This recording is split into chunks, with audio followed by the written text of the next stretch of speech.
So let's start with current electricity. इस chapter के लिए हम लोग अपनी सीरीज ऑफ लेक्चर्स को रिकॉर्ड करवा रहे हैं और धीरे धीरे आगे बढ़ते हुए हम करंट और रेजिस्टेंस के बारे में बहुत कुछ सीख चुके हैं। पिछली क्लास में हमने रेजिस्टेंस के सीरीज एंड पैरेलल कॉम्बिनेशन पर कुछ बेसिक बातें की, जैसे कि वो कॉम्बिनेशंस जिसमें रेजिस्टेंस के अक्रॉस करंट सेम रहता है और वोल्टेज जो है वो शेयर होता है, डिवाइड होता है। तो ऐसे कॉम्बिनेशन को हम सीरीज कहते हैं। और अगर हम रेजिस्टेंसेस का कॉम्बिनेशन कुछ इस तरीके से बनाएं जिसमें वोल्टेज सेम रहेगा लेकिन करंट डिवाइड हो जाता है, तो ऐसे कॉम्बिनेशन को हम कॉल करते हैं पैरेलल। अब कई बार ये चीजें हमें देख करके समझ में आ जाती हैं कि रेजिस्टेंस एक के बाद अगर एक सीक्वेंशियल मैनर में लगते हुए नजर आते हैं तो वो सीरीज माना जाता है। और रेजिस्टेंस अगर एक के नीचे एक दूसरे के साथ पैरेलली अगर जुड़े हुए नजर आते हैं तो वी मे गेस कि ये पैरेलल है। But let me tell you once again, ये बात मैं बहुत क्लियरली आपको बताना चाहता हूं कि सिर्फ देख करके हम इन चीजों को हर बार समझ पाएं ये जरूरी नहीं है। तो आज की क्लास में हम इन्हीं टॉपिक्स पर बात करेंगे कि कॉम्बिनेशन ऑफ रेजिस्टेंसेस का जो इक्विवेलेंट वैल्यू है वो कैसे फिगर आउट किया जा सकता है, उसके क्या मेथड्स हैं। मैं इन चीजों को 2-3 लेक्चर्स में डिवाइड करके आपके सामने रखूंगा, जिसका पहला पार्ट मैंने कल बेसिक्स के फॉर्मेट में आपको सिखाया। अब आते हैं इसके अगले हिस्से में। सपोज फॉर एग्जांपल बच्चों, हमारे पास एक छोटा सा सर्किट है जिसमें हम ये क्लेम करते हैं कि we have got two different resistances like this. This is resistance 1 and this is another resistance 2. Let's say कि this resistance is of 10 ohm and this another resistance is of 20 ohm. अब ये जो combination है ये एक cell के across जुड़ा गया है, आप कह सकते हो सेल या battery whatever you want to say. और इस बार यहाँ पे जो सप्लाई वोल्टेज है ये 60 वोल्ट है। ओके। अब मैं आपसे एक सिंपल सा और छोटा सा क्वेश्चन यहाँ पे करना चाहता हूँ कि हर एक रेजिस्टेंस के अक्रॉस कितना पोटेंशियल यहाँ पे आएगा, हम ये कैसे पता करें। तो मैंने आपको इसके स्टेप्स बताए थे। लेट्स इमेजिन कि यहाँ पे कुछ आई करंट फ्लो करता है और वही आई करंट जो है पहले रेजिस्टेंस और फिर बाद में दूसरे रेजिस्टेंस से फ्लो करेगा और फाइनली बैटरी के पास वापस आ जाएगा। तो देखते ही हमें समझ में आ गया कि यहाँ पे करंट सेम है, इसका मतलब ये दोनों रेजिस्टेंसेस कैसे जुड़े हुए हैं, सीरीज में। तो सीरीज का नेट वैल्यू या इक्विवेलेंट वैल्यू आरएस अगर हम निकालते हैं तो हम जानते हैं कि इसके लिए हमें करना होता है R1 प्लस R2। सो इन सच सिचुएशन हम ये क्लेम करेंगे 10 प्लस 20, यानी कि नेट वैल्यू ऑफ रेजिस्टेंस कितना हो गया 30। अब अगर हम करंट की बात करते हैं तो current is equal to V by R. In fact current situation में, इस सिचुएशन में तो V बाई आर एस। तो V है 60, आर एस हमने फिगर आउट किया 30, तो पता चला कितना करंट जा रहा है 2 एम्पियर। तो यहां पर हमारा क्लेम होगा कि 2 एम्पियर का करंट जा रहा है। अब बच्चों जरा सोचो कि ये जो 2 एम्पियर है क्या ये पहले रेजिस्टेंस में से पास होगा? यस, ये 2 एम्पियर पहले इस 10 वाले रेजिस्टेंस में से पास होगा। Yes sir. हाँ, तो इस 10 ओम पे कितना वोल्टेज आएगा? आप वही फॉर्मूला लगाएं, ओम्स लॉ पे ही बेसिकली हम लोग काम कर रहे हैं, याद रखें। यही फॉर्मूला है अपना main, V is equal to I R. तो I कितना था 2, R कितना है 10। तो पता चला इस पहले रेजिस्टेंस पर हमें मिलता है 20 वोल्ट। करेक्ट हो गई बेटा बात? मतलब इस रेजिस्टेंस के अक्रॉस जो पोटेंशियल का डिफरेंस डेवलप होगा वो 20 वोल्ट का डेवलप होगा। आप वही करंट आगे कैरी करके इस 20 ओम में भी आता है, तो ये बताएं इस रेजिस्टेंस पे कितना पोटेंशियल आएगा, potential 40 difference volt. 40 volt. Very good, शाबाश। हम कहेंगे कि इस पे आ जाएगा 40 वोल्ट। तो बच्चों हमने वैसे तो ये बहुत ही बेसिक सा सर्किट बना लिया, लेकिन बहुत ध्यान से देखें तो हमने वोल्टेज को डिवाइड कर दिया है, पूरी तरीके से हमने वोल्टेज को डिवाइड कर दिया। कैसे, जरा गौर से सुने। मैं इसे कुछ पॉइंट्स में बांटता हूं, जैसे ये पॉइंट और ये पॉइंट। बेटा ये 60 है तो इसका सीधा मतलब मैं इसको 0 मानूंगा और ऊपर को 60 मानूंगा, करेक्ट है? Yes sir. बच्चों अगर ये 0 है तो ऑब्वियस बात है इस जगह पे भी क्या आ जाएगा, 0 आ जाएगा। और अगर ये ऊपर की तरफ 60 है तो इस जगह पे क्या आ जाएगा, 60 आ जाएगा, है ना? लाइन पर तो वोल्टेज सेम होगा, यस और नो? Yes sir. अब सवाल है कि यहाँ इस मिडिल पॉइंट पे कितना है, इस मिडिल पॉइंट पे कितना है? तो आंसर है बच्चों इस मिडिल पॉइंट पे है 40 वोल्ट। क्यों? तो इस रेजिस्टेंस ने अपने अक्रॉस कितना वोल्टेज डेवलप करा लिया? 20। तो ये 20 कब पॉसिबल हो सकता है? जब रेजिस्टेंस के एक टर्मिनल पे 60 आ जाए और दूसरे टर्मिनल पे 40 आ जाए, तभी तो 20 होगा यहाँ पे। Yes sir. अब ये देखो कि इस नीचे वाले रेजिस्टेंस ने कितना वोल्टेज डेवलप कराया है? 60 अभी तो कैलकुलेट किया 40। 40। 60 तो टोटल है, उसमें का 20 ऊपर चला गया, तो इस नीचे वाले रेजिस्टेंस में कितना डेवलप हो गया था? 40 वोल्ट। 40। तो ये 40 कैसे मुमकिन हुआ? तो ये जो मिडिल पॉइंट है ये 40 वोल्ट पे आ गया और ये नीचे वाला पॉइंट यहाँ पे हमने बोला 0। समझे बात को? तब जाके Yes. दोनों का डिफरेंस बराबर से 40 आया। और ये भी गौर करें आप, ये 40 और ये 20 दोनों मिला के वैसे भी 60 हो रहा है। अब इस छोटे से सर्किट को जब हम बहुत ध्यान से देखते हैं तो हमें पता चलता है कि ये एक ऐसा सर्किट है जो वोल्टेज को डिवाइड करता है, बांटता है। तो इस सर्किट को हमने नाम दिया वोल्टेज डिवाइडर सर्किट।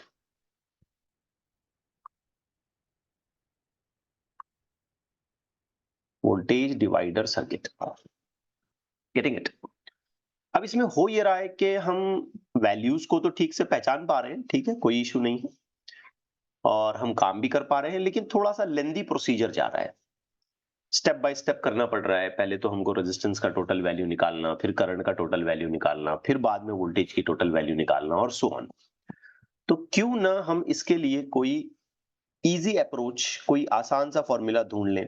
जैसे ये मैंने बैटरी लगा दी, बेटा इस बैटरी को मैं कहूंगा टोटल इनपुट वोल्टेज, जैसे कि करंट एग्जांपल में वो 60 वोल्ट था। फिर उसके बाद इसमें हमने दो रेजिस्टेंसेस कनेक्ट करने हैं, तो ये पहला रेजिस्टेंस आ गया, इसके बाद इसके नीचे मैंने यहाँ एक दूसरा रेजिस्टेंस लगा दिया। लेट्स से कि एक रेजिस्टेंस को लेबल किया हमने R1 और दूसरे को हमने फिलहाल लेबल कर दिया R2, जैसे कि हम यहाँ पे यूज कर रहे हैं 10 ओम एंड 20 ओम। अब मान लें कि मुझे यहां इस जगह पर आउटपुट लेना है, यहां पे मुझे आउटपुट लेना है, वी आउट, ठीक है? जैसे कि अगर मैं इस 20 वोल्ट वाले रेजिस्टेंस पर आउटपुट लूंगा ऐसे बाहर टर्मिनल निकाल के, तो 40 वोल्ट आ जाएगा ना वो 20 ओम वाले रेजिस्टेंस पे, करेक्ट है? समझ आ रही है ना बात? आउटपुट मैं बस इसके अक्रॉस लेना चाहता हूं, टोटल नहीं लेना चाहता। टोटल लूंगा तो वैसे भी वी इन आ जाएगा। तो मुझे एक सेगमेंट में से आउटपुट निकालना है। अब ये आउटपुट मैं जरूरी नहीं कि नीचे से निकाल सकता हूं, मैं ऊपर से भी निकाल सकता हूं, यहां से, यहां से। जैसे अगर मैं यहां और यहां आउटपुट क्लेम करूंगा तो मैं आउटपुट कितना क्लेम करूंगा? 20 वोल्ट। 20। और अगर मैं यहाँ नीचे यहां और यहां आउटपुट क्लेम करूंगा तो मैं कितना आउटपुट क्लेम करूंगा? 40 वोल्ट। 40 वोल्ट। चूंकि वोल्टेज डिवाइड हो रहा है तो हम अपने कन्वीनियंसी के हिसाब से, अपनी रिक्वायरमेंट के हिसाब से, अपने कैलकुलेशन की नीड के हिसाब से जहां चाहे वहां से आउटपुट हम क्लेम कर सकते हैं। तो मैंने नीचे आउटपुट क्लेम किया। तो बच्चों इसका एक बड़ा ही सिंपल सा शॉर्टकट सा फॉर्मूला है। अब मैं उसका डेरिवेशन में यहां जाना नहीं चाहता, बस फॉर्मूला मैं आपके सामने रख रहा हूं, बहुत ध्यान से देखें, और काम का फॉर्मूला है। तो जिस किसी रेजिस्टेंस के अक्रॉस आपने आउटपुट लेना है, उसके लिए आप लिखेंगे उसी रेजिस्टेंस का value in the numerator, and then in the denominator you will be writing the sum of two resistances and you will multiply this whole thing with V in। तो ये है इसका फॉर्मूला। अब देखिए आपका सारा काम बच गया। जैसे यहां 40 आया था, जरा इस कैलकुलेशन को करते हैं, इसी कैलकुलेशन को रिपीट करते हैं यहां इस सेगमेंट के लिए। तो देखें V2 बोल के मैं काम चला रहा हूं, R2 कितना है 20 divided by R1 plus R2 यानी कि 10 प्लस 20, और हमने टोटल वोल्टेज कितना लगाया था, सॉरी टोटल वोल्टेज हमने कितना लगाया था 60। इस कैलकुलेशन को ठीक से करें, ये हो गया बेटा 20 डिवाइडेड बाय 20 प्लस 10 हो गया 30 मल्टीप्लाइड बाय ये हो गया 60। ये कैंसल, ये कैंसल, ये 3, ये 2, ये कैंसल, कैलकुलेशन के बाद पूरा आंसर क्या आया 40 वोल्ट। तो बस 1 सेकंड का काम हो गया। However, you just have to remember this formula. Getting it right? Yes, sir. 1 second में निकाल सकते हैं। अब आप किसी के भी अक्रॉस निकालना चाहें, मान लीजिए कि ये आउटपुट आपको R1 के अक्रॉस निकालना है, तो इसी फॉर्मूले में आप थोड़ा सा चेंज करेंगे। क्या आप मुझे बता सकते हैं आप क्या फॉर्मूला लिखेंगे यहाँ, अगर आप ये R1 के लिए करना चाहते हैं तो? R1 upon very good, you will be writing R1 upon R1 plus R2 R1 plus R2 पूरा बोलो इनटू into VR. V इन, मतलब टोटल इनपुट वोल्टेज जो आपने दिया। हाँ, अब ये ख्याल रखिए कि ये हम सिर्फ 2 रेजिस्टेंस के कॉम्बिनेशंस के लिए करते हैं, ठीक है, ऐसे बड़ा बड़ा के हम नहीं करते हैं इसको। और अक्सर जो प्रॉब्लम्स हमको पूछे जाते हैं, इवन अगर आप जाइए एडवांस की लेवल का भी कोई प्रॉब्लम देखें तो उसमें अक्सर पोटेंशियल डिवाइडर जो है ये 2 रेजिस्टेंस के कॉम्बिनेशन के लिए ही पूछा जाता है 99.99 केसेस में। ओके, हाँ, प्रॉब्लम को टफ बनाने के लिए थोड़ा बहुत उसमें वैरायटी कर सकते हैं, बट यूजुअल कैलकुलेशन में वो पोटेंशियल डिवाइडर जो सर्किट है, वोल्टेज डिवाइडर जो सर्किट है, ये कॉम्बिनेशन ऑफ 2 रेजिस्टेंस से बनाया जाता है।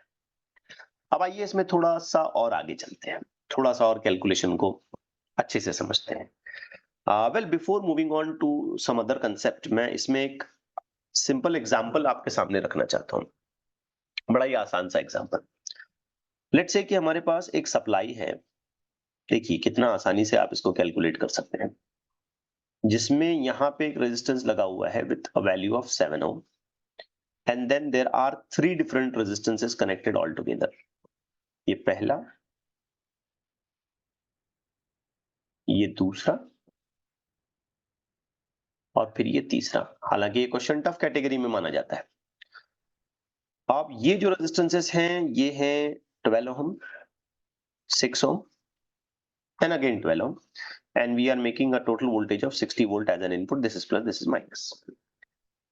अब आपसे ये क्वेश्चन पूछा जा रहा है कि इस पूरे सर्किट में जो भी करंट फ्लो हो रहा होगा उसमें से आपने सिर्फ ये बताना है कि 6 ओम वाले रेजिस्टेंस में से कितना करंट जा रहा है।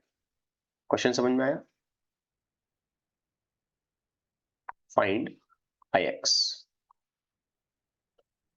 और ख्याल रहे वो Ix कहां से जा रहा है, 6 ओम। हालांकि करंट सब में से जाएगा, थोड़ा इसमें से, थोड़ा इसमें से, थोड़ा उसमें से, थोड़ा उसमें से, सबसे जा रहा है, लेकिन आपने पता करना है कि Ix कितना है। आ गया क्वेश्चन दिमाग में? Yes, sir. अब वैसे देखा जाए तो ये काफी लंबा चौड़ा कैलकुलेशन बन जाता है, बट अगर वोल्टेज डिवाइडर सर्किट का कंसेप्ट हमारे दिमाग में ठीक से बैठा हुआ है तो हम इस प्रॉब्लम को हार्डली 20 सेकंड में सॉल्व कर सकते हैं। 20 सेकंड्स ओनली, बहुत हो गया, वो भी 20 सेकंड में बड़ा नंबर बोल रहा हूं। आओ इसको सिंप्लीफाई करते हैं। तो जो सबसे पहले हम क्या करेंगे कि हम ये देखेंगे कि ये जो रेजिस्टेंसेस हैं 12, 6 और 12, ये कैसे कनेक्टेड नजर आ रहे हैं आपको? पैरेलल। वेरी गुड बेटा, शाबाश। तो हम सबसे पहले इस सेगमेंट को निपटाना चाहते हैं जो कि पैरेलल कॉम्बिनेशन है। बाकी सब कुछ बेटा मैं जैसा वैसे रखता हूं, मैं इसमें कोई चेंजेस नहीं करता हूं। ये 60 वोल्ट की बैटरी, ये आपको समझाने के लिए बार बार मैं सर्किट रीड्रॉ करता रहता हूं, वैसे आपको सर्किट पूरा रीड्रॉ करने की जरूरत नहीं है एग्जाम में, ठीक है ना। ये हो गया 7 ओम। अब यहां पर इन तीनों रेजिस्टेंसेस को हटा के क्यों ना एक सिंगल रेजिस्टेंस इमेजिन किया जाए, जबकि हम ये जान रहे हैं कि ये तीनों कैसे कनेक्टेड है, पैरेलल में। तो बच्चों पैरेलल वैल्यू निकालने के लिए क्या हम 1 upon RP is equal to 1 upon R1 यानी कि 1 अपॉन 12 प्लस 1 अपॉन R2 यानी कि 1 अपॉन 6 प्लस 1 अपॉन 12 यानी कि आई मीन टू से 1 अपॉन R3 यानी कि 1 अपॉन 12, ऐसा ही करते हैं। यस और नो? Yes, sir. अब इन सब का कॉमन एलसीएम 12 आ सकता है। देखिए कैलकुलेशन ठीक से करें। 12 के लिए 1, 6 के लिए 2, 12 के लिए फिर एक बार 1। That becomes 4/12 which means 1/3। तो पता चला आरपी का वैल्यू आ गया इनवर्स करने के बाद 3 ओम। तो ये पूरा कॉम्बिनेशन इक्विवेलेंट लेवल पे 3 ओम का है। तो क्यों ना इन तीनों को हटा के यहां पे सिर्फ एक सिंगल 3 ओम का रेजिस्टेंस इमेजिन किया जाए। Yes, sir. ओके, तो ये हो गई स्टेप 1, जो कि काफी आसान है। अगर हम प्रैक्टिस करते जाएंगे रेजिस्टेंस के सीरीज पैरेलल कैलकुलेशन का, तो मैं नहीं समझता इसके लिए आपको कुछ फॉर्मूला लिख के भी सॉल्व करना पड़े। डायरेक्ट हो सकता है और आसानी से हो सकता है। अब सोचते हैं कि ये सर्किट बना कैसे, दिखा कैसे। तो बेटा ये बिल्कुल वैसा ही हो गया जैसे ये दो रेजिस्टेंस वाला कॉम्बिनेशन है। देखो, जिसमें से एक 7 है और एक 3 है, 7 और 3। Yes, correct sir. हो रही है बात? तो हमारा इंटरेस्ट ये है कि इस 3 के अक्रॉस कितना पोटेंशियल आया होगा। इस 3 के अक्रॉस कितना पोटेंशियल आया होगा, तो उसे मैं फिलहाल नाम दे देता हूं वी आउट। ये 3 के अक्रॉस कितना आया है, ये बिल्कुल ऐसा ही है R1 R2, खाली इसको ऐसे घुमा के लगाया है। इतना समझ पाते हो ना? Yes, sir. तो ये फॉर्मूला लगाएं। चलें बताएं क्या क्या करना पड़ेगा मुझे। V out is equal to क्या करना पड़ेगा, 3। सही लिख रहा हूं मैं? Yes. कंफर्म करते चलें जरा। नीचे बोले आगे क्या? 3 plus 7. 3 plus 7. 7 + 3, 3 + 7 नहीं, R1 + R2। हालांकि बात तो वही है, लेकिन जस्ट फॉर्मूले को करेक्टली रिप्रेजेंट करें तो इनटू क्या? 60. 60. Very good. अच्छा जरा सोचो, ये 7 + 3 तो हो गया 10, 10 ने एक 0 को काट दिया, 6 × 3 कितना आया? 18. 18 वोल्ट। तो बेटा हमको पता चला कि ये जो 3 वोल्ट का कॉम्बिनेशन यहाँ पे पूरा एक्सपेक्टेड था आपको, इस पूरे कॉम्बिनेशन पर कितना वोल्ट डेवलप हो रहा है? 18 volt. 18 वोल्ट। अब समझने वाली बात है, अब बड़ी इंटरेस्टिंग और समझने वाली बात है। ये जो 18 वोल्ट डेवलप हुआ ना बेटा, वो इस पॉइंट और इस पॉइंट के बीच में डेवलप हुआ। देखो ये जो रेड डॉट में लगा रहा हूं दोनों, यहां और यहां, क्योंकि ये तीनों मिलके ही यहां आए थे। सही है? Yes, sir. Now the next question I want to ask कि क्या ये तीनों पैरेलल में हैं? 1 2 3, ये तीनों पैरेलल में हैं। Yes, sir. Yes. पैरेलल में होने का मतलब क्या होता है? वोल्टेज क्या कैसा होना? Voltage same. Same. सेम होना चाहिए। मतलब इस 12 ओम के अक्रॉस भी 3 वोल्ट 18 वोल्ट आएगा, इस 6 ओम के अक्रॉस भी 18 वोल्ट आएगा, और इस 12 ओम वापस से जो अगला 12 ओम है उसके अक्रॉस भी 18 वोल्ट आएगा। Yes, sir. तो हमारा इंटरेस्ट तो खाली 6 ओम पे था, है ना बेटा? Yes, sir. अब इसके अक्रॉस कितना वोल्टेज आ गया, कितना पोटेंशियल ड्रॉप? 18. 18 volt. अब आपने ढूंढना है करंट, जिसको हमने फिलहाल तो नाम दे दिया IX। करंट होता है voltage divided by resistance, potential difference divided by resistance. तो कितना पोटेंशियल डिफरेंस उसके ऊपर आ गया? 18/6 18/6। Very good. is equals to 3. Is equal to 3 ampere. That's it, done, काम खत्म। अब ये आसान इसलिए हुआ क्योंकि हमें पोटेंशियल डिवाइडर वाला कंसेप्ट समझ आ गया था। ज्यादा लंबे चौड़े स्टेप्स हमको नहीं लेने पड़े। अदरवाइज अगर मैं इसको ज्यादा लंबे चौड़े स्टेप्स लेके करते बैठूंगा तो it will take long time. And if I am in practice, अच्छे से मैं इन चीजों को प्रैक्टिस कर रहा हूं, तो जैसे मैंने कहा हार्डली 20 सेकंड्स लगेंगे आपको इस प्रॉब्लम को निपटाने के लिए। So that way we got an answer that के इसमें 6 एम्पियर का करंट जा रहा है। अच्छा चलो मैं इस बात को और थोड़ा कंफर्म करना चाहता हूं। ये बताएं कि इस 12 ओम में कितना जाएगा? तो हमें लिखना पड़ेगा 18/12। सही जा रहे हैं? Yes, sir. अकॉर्डिंगली जो आंसर आएगा आएगा। फिर वापस से इस 12 ओम में भी वैसे ही हमें लिखना पड़ेगा 18/12। अकॉर्डिंगली जो आंसर आएगा आएगा। And accordingly you can even find the whole total possible current in the circuit. So this is just a very introductory glimpse regarding what a voltage divider circuit is. I hope the idea is very clear to you. Yes? Yes, Yes, sir. sir. Yes, sir. अब आइए थोड़ा और आगे आते हैं। हमने हमारी circuits की डिस्कशन में एक चीज ये भी देखी कि कई बार रेजिस्टेंसेस ऐसे कनेक्टेड होते हैं, like this and like this. चलिए कोई नाम नंबर का यूज नहीं करता हूं मैं, डायरेक्ट लेबलिंग करते हैं R1 R2। और यहां से ये लाइन ऐसे आप कनेक्ट कर रहे हो, जिसमें आपका क्लेम ये है कि आई करंट है और बाद में ये लाइन वापस से ऐसी जाती है। आप ये भी कह सकते हो कि नीचे काइंड ऑफ सर्किट कनेक्टेड है जहां पे एक सेल या बैटरी कनेक्ट की जाएगी एंड सो ऑन। तो ये जस्ट मैं एक रेफरेंस के तौर पे नीचे दिखा रहा हूं कि टोटल V इन वोल्टेज हमने लगाया। अब बेसिकली देखो होगा क्या कि जिस तरीके से आपने इन रेजिस्टेंसेस को अटैच किया है, जोड़ा है, कंबाइन किया है, श्योरली आप ये क्लेम करोगे बेटा कि इसमें करंट डिवाइड हो रहा है। करेक्ट है? Yes, sir. और बाद में वो करंट उस सेगमेंट को पार करके दोबारा वापस से जैसा था वैसे हो जाएगा, there is no loss. Exactly वही सिचुएशन में वो वापस आ जाएगा। लेकिन हुआ क्या, करंट का क्या हुआ? यस, क्या करंट दोनों ब्रांचेस में सेम रहा या डिवाइड हो गया? Divide. डिवाइड हो गए। अच्छा, ये रेजिस्टेंसेस कैसे कनेक्टेड हैं? Parallel. पैरेलल, क्योंकि करंट डिवाइड हो रहा है। करंट डिवाइड होना अपने आप में इस बात को कंफर्म करता है कि ये पैरेलली जुड़े हुए हैं। ओके, लेकिन देखा जाए तो हमने करंट डिवाइडर सर्किट बना लिया, बिल्कुल वैसे जैसे हम यहां पे कहते हैं कि वोल्टेज डिवाइडर सर्किट बना लिया हमने। तो इस वाले सर्किट को हम क्या नाम दें?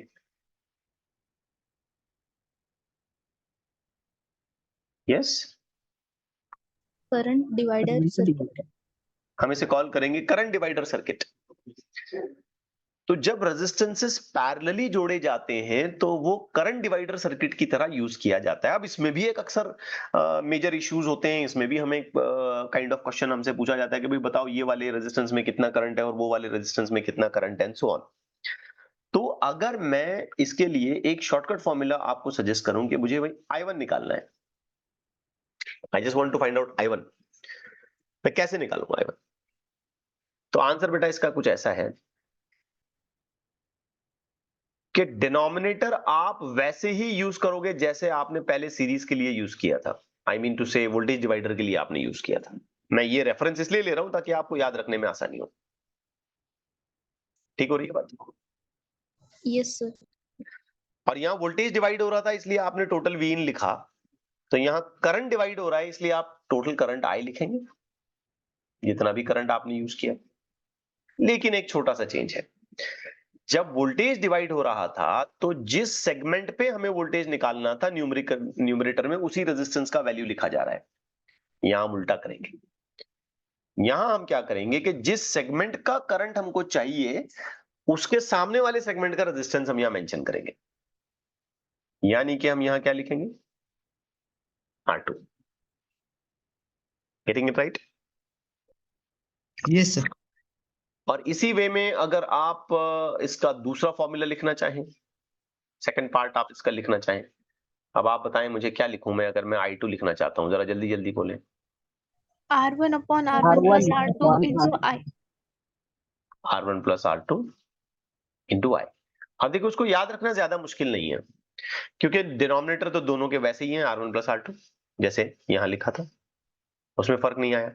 वहां वोल्टेज डिवाइड हो रहा था इसलिए टोटल V इन लिखा जा रहा था, या करंट डिवाइड हो रहा है इसलिए टोटल करंट I लिखा जा रहा है। खाली फर्क ये है कि जब वोल्टेज डिवाइड हो रहा है तो न्यूमरेटर में उसी रेजिस्टेंस का इस्तेमाल किया जाएगा जिसमें हमको वोल्टेज का ड्रॉप निकालना है, जबकि करंट डिवाइड होते वक्त हम उस रेजिस्टेंस का इस्तेमाल ना करते हुए सामने वाले रेजिस्टेंस की वैल्यू लिखेंगे जिसके लिए हम करंट का कैलकुलेशन कर रहे हैं।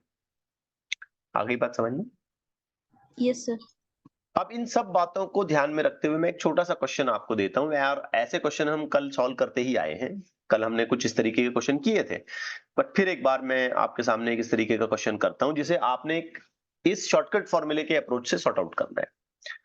लेट्स से कि आपके पास 3 रेजिस्टेंसेस का कॉम्बिनेशन है, one of this is like this, like this, ये, और ये बहुत ही फेमस का कॉमन काइंड ऑफ सर्किट है। फेमस तो नहीं कहना चाहिए मुझे, कॉमन सर्किट सही है। बहुत बार आते हैं ऐसे क्वेश्चंस। सॉरी 60 ओम नहीं 60 वोल्ट,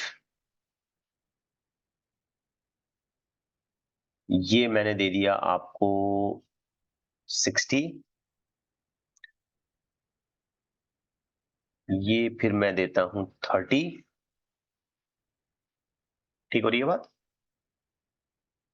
Yes, sir. और ये भी मैं आपको दे देता हूं 30 ओम।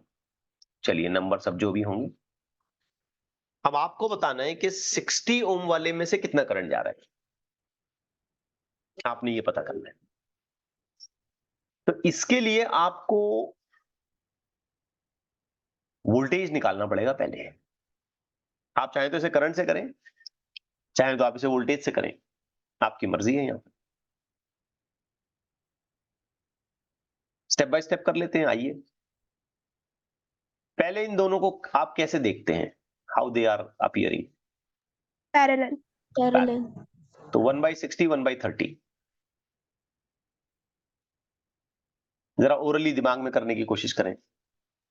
3/60. करता हूं 1/60 प्लस 1/30, 60, 1 + 2, 3/60, 1/20, 20, 3 ampere. 20 ना, Yes, sir. मतलब ये दोनों मिला के कितना हो गया? 20 हो गया। क्लियर हुई बात? Yes, sir. अच्छा चलो मैं प्रॉब्लम को थोड़ा और सिंप्लीफाई कर देता हूं। इसको क्या करता हूं, 50 वोल्ट कर देता हूं ताकि नंबर्स आसान आए। अब ये जो कॉम्बिनेशन है ये 20 का हो गया, Yes. सही है। अगर मैं इसको इस 30 के साथ चेक करूं तो ये कॉम्बिनेशन कैसा बनेगा? Series. Series. तो टोटल वैल्यू कितना आएगा? 50. 50 ohm. 50, शाबाश। R1 + R2, यानी कि सब मिला के इस पूरी सर्किट पर, इस पूरी लाइन पर जो रेजिस्टेंस आएगा वो आएगा 50 ओम। करेक्ट हो गया। और ये सब काम Yes, ऑलरेडी sir. होना चाहिए, दिमाग में होना चाहिए। आप सोचो कि if we try to write the magnitude of current, total current, कितना करंट जा रहा है, तो इस पूरी लाइन पर आने वाला टोटल रेजिस्टेंस है 50 ओम, और सप्लाई लाइन पे जो वोल्टेज जुड़ा हुआ है वो भी 50 वोल्ट का है। तो if I am interested to calculate the value of current, तो वो करंट कितना होगा? 1 ampere. 1 ampere. R के हिसाब से आप चलेंगे तो बेटा ये हो जाएगा 50 / 50 यानी कि 1 एम्पियर। तो पता चला यहाँ पे टोटल करंट हो गया 1 एम्पियर। अब हमें क्या करना है, माइक ऑफ रखें आप, लेक्चर में थोड़ा सा सीरियसली लें, ठीक है। और मैं ये कई बार बोल चुका हूं कि जहां आप बैठ रहे हैं, लेक्चर सुन रहे हैं, पढ़ रहे हैं, पेरेंट्स से भी मैं रिक्वेस्ट करता हूं कि एक अच्छा माहौल दे बच्चों को। और ये सारी चीजें रिकॉर्ड पर आती हैं, I don't want to highlight the names, तो जरा ख्याल रखें। Okay, so we were on a very interesting point कि टोटल करंट जो यहां से जा रहा है ये 1 एम्पियर का जा रहा है। अब 1 एम्पियर का करंट अगर जा रहा है तो जस्ट इसे इस तरीके से देखें आप, क्या हम इन दोनों में पास होने वाले करंट को इस फॉर्मूले से फाइंड आउट कर सकते हैं? Yes, sir. चलिए मान लेते हैं कि इसमें से जो करंट जा रहा है ये I1 है, और इसमें से जो करंट जा रहा है ये I2 है। तो बताएं I1 कितना होगा? R2 यानी कि 30 डिवाइडेड बाय R1 + R2 यानी कि 60 60 plus 30 30. into total value of current which is just 1. So that will become 30/90, 1/3 ampere. Correct हो गई बात? Yes, sir. Yes, sir. और इसी तरीके से आप चाहें तो I2 भी आप निकाल सकते हैं। I2 निकालने के लिए न्यूमरेटर में आपको लिखना पड़ेगा R1 यानी कि 60। बेटा सीक्वेंशियली इसको R1 और इसको R2 मानेंगे ना आप, Yes, sir. Yes, sir. Divided by R1 + R2, so that is just going to be 60 + 30। Multiplication 1 से हो रहा है,